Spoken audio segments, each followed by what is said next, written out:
Hi, welcome back. Well, we have a very interesting guy in the studio with us this morning. This is Lawrence Staub. You're a chiropractor, Lawrence, in Melbourne, which is good because, later. But tell me, what's a chiropractor from Melbourne doing in the Solomon Islands? Because you've been visiting there quite a lot. What happened? That's correct. Well, 4 years ago I was actually asked to go to a remote corner of the Solomon Islands, the Makura province on the island of San Cristobal, to conduct an audit on a remote aid post. Medical aid post, by the name of Harania. And I was just asked if I could do an audit there, come back with a report. Just as a volunteer helping out? That's correct. This started as the Adopt a Clinic program through my local church. So I thought, well, that'll be great fun. I had an auditing background in my previous career, and with the medical training that I had, I thought this will be done and dusted. And I said, look, I can offer some chiropractic care while I'm over there, and they said that'd be fantastic. There'll be about 100 people there with neck and back pain. And I thought, well, that'll be a good way to fill the time. And luckily, I had a colleague come with me, and in the 5 days that we were there, we had 1,300 people converge on the aid post, 1,100 of which received chiropractic care. And everyone doing what I just did. Oh, it's just here, a little bit lower. When I do this, this goes down my arm. That's right. And look, it was unbelievable. Look, we were exposed to the culture there for the first time, and it was just so rewarding to connect with people and to also see what their needs and challenges were, and particularly the skin disease that they have over there, which they call buckwheat, which is a form of tinea that can cover their whole body, and it's very socially isolating, particularly for young children. And of course, as you can imagine, I went back to Australia just buzzing with everything I'd experienced, and of course, everyone around me, in my church, and even just the wider community were rallied around me and said, look, wow, Lawrence, that's incredible, what can we do? So you suddenly confronted all these needs out there. Like a remote area, a village sort of setting. Yeah, it was literally, it was about 2.5 hours boat ride from Kirikiri, where you land in the plane. So there's no roads out there. It's quite isolated. So you have a medical crisis. I mean, you've got to have the money to pay for petrol to get into boat to go to the provincial hospital, or you die. It takes that long to get there. That's right. So, we had helped out in that respect already with an outboard motor, but not with all of the other needs that were there. So since that time, we've actually helped out with the water supply there, and of course, the requests started coming in from other places. We've got a place here that needs a water supply. We've got a place here that needs some, medical training or so forth. So we found ourselves having a fairly strong development focus with medical care and the training. Okay, so now you're the director of a new charity called, was it South Pacific Allied Health? That's correct.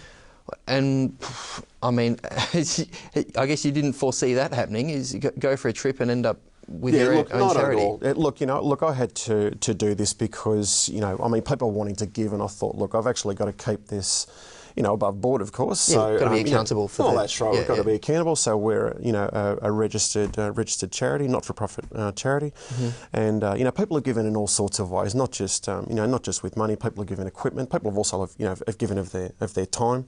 Not just over there, but also here in Australia.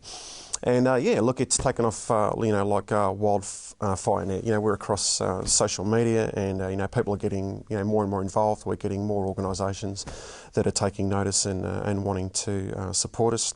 Wow. So having something like that set up has been very inclusive, not just for church people, but also for people who aren't connected with church, because it's a way of them, connecting with this whole program without having to, directly having to confront a church, I suppose, because not everybody's, comfortable with that. But no one has a problem with connecting with SPA, and nobody, has a problem with the fact that SPA's connected with the church. But you've also involved people who don't have any particular faith at all, who are actually travelling out there to help out. What's the impact on them? Well, Kent, they've just been as ingratiated as what we have. The whole experience is so rewarding. Look, people have had no connection with Christianity or the church whatsoever come over, and they've said, Lawrence, it's the best thing we've done in our entire lives, and they keep coming back. The power of giving, eh? Yeah, it's just been superb. Wow, that's incredible. So right now, what would you see as being the big needs in that region of Solomon Islands where you're working? I would say one of the most critical needs over there is fresh, clean water. If you've got water, you've got currency for life. Okay, and does this relate to the fungal skin disease Relates you were to talking skin about? disease, relates to to diarrhea, it relates to cholera, it relates to to all sorts of communicable and infectious diseases over there. If you've got water, you've got a way of saving lives over there. It's a very that simple. It's that simple, Ken. And so not only that too, you bring water into a community and suddenly a community feels motivated to want to think more about its health and do more about its health. Okay. And so we find, we go in and install a water source in a particular area, and guess what? They will then say, well, we want to start now putting in sanitation, because they've got a way of actually manually flushing a toilet. Okay. And it's only $80 for a toilet. So when you say putting in water, are you talking about running some sort of pipe, some sort of plumbing from a creek or a stream or a bore or something? And yeah, absolutely. It's quite simple. We actually we just do a direct siphon from a water source that's at elevation, and siphon down into Gravity the village. Does the rest. That's right. You don't need much, and you've got really, really good pressure. So you put in a whole lot of water points and showers, and the people have got a very convenient way then of not just washing their bodies but washing their hands.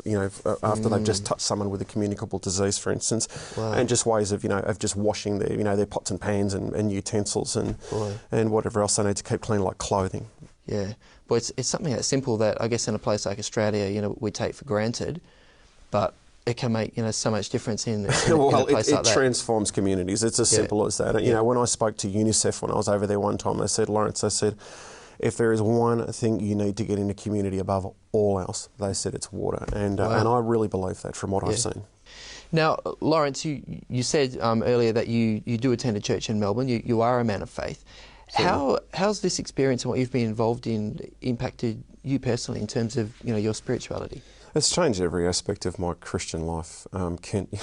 I mean, when you become a Christian, you're so excited about that. And when I started to do the short-term mission work in the Solomon Islands, it's totally transformed my Christian life. It's changed my entire approach to, the way I see God, to the way I see people, and to the way that I relate to people both in and out of the church. Wow. In what sense? Like how's it changed? Well, I think it's just seeing how powerfully God will move in people's lives. That when you step forward and start to affect people's lives in this way, God actually steps forward with you in ways that I never anticipated in terms of what's been given to the project, in the way people have come forward, in the relationships that I've ratified with people that I didn't think was actually possible. So yeah, I've seen God work in every aspect of this particular project. Wow.